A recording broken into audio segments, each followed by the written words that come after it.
Folks, I'm coming to you this afternoon from a spot that just looks like and feels like it might be a part of what heaven is going to look and feel like when we get there. This is a place. It's called Lake Forest Ranch in kind of the northeastern part of Mississippi. It is the spot, the area, the place where the Lord just really got a hold of my heart as a teenager, as a very young man, and began to draw me and convince me that he wanted to use me if I would yield to it. He wanted to use me to preach for him, to speak for him, to open his word and talk to folks about Jesus and about the things of the kingdom.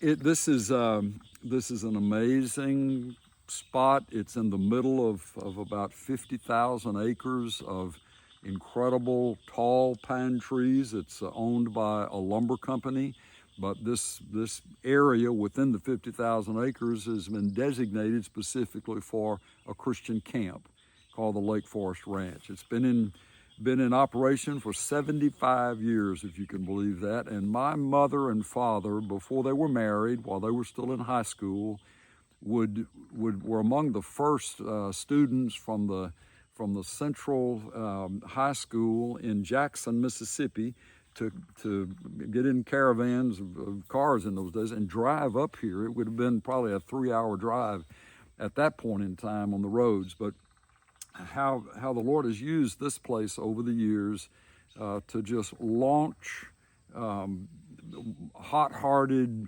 brand new Christians, folks who feel like the Lord is calling them to start churches or be on the mission field, and amazing things have happened. Probably tens of thousands of young people have been dramatically changed in this small area. It's a 55-acre lake, and the surroundings are probably another 100 or 150 acres. There are cabins, and there's a dining hall and so forth. It's out in the middle of nowhere. It has electricity, and now we got AC and so forth, and that helps. But it's just been a place where it seems as if there's been an open heaven over this country, and it was back up yonder, kind of in the direction behind me where you're looking, that the Lord just really showed me, just gave me the joy of, without any notes and without having to write everything out and try to memorize it. There's a group of junior campers, as we called them, and they would have been 8 years old, 9, 10 years old, and they would be away from their families, come up here, and we'd take care of them, boys with boy counselors, girls with girl counselors, and we would just have to tend to them, broken out into cabin groups of about 8 or 10 kids per cabin. I had one of those cabins of little boys, and they gave me, for some reason, the preacher for the week didn't get in on that Sunday afternoon when we started, so they asked me if I would do it, if I'd speak to the kids, I'd share the gospel with the kids. And really, the truth is, I was just always struggled with public speaking. I'd stutter and get nervous, and my hands would get sweaty, and it was just terrifying to me to do it. But I felt that the Lord was saying, that's what I'm calling you to do. I will help you. So there was a Sunday afternoon back up under these old pine trees, these very trees back up there 50 years ago or so, that they fed the kids, and and they were sitting in a kind of a circle around it, maybe 75 or 100 of them, and I had a New Testament.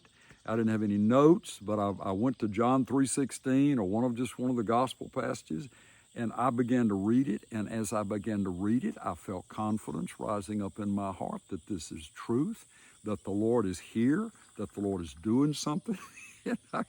I think I got louder. I waved my hands. I mean, it was like another person that I didn't realize lived inside of me.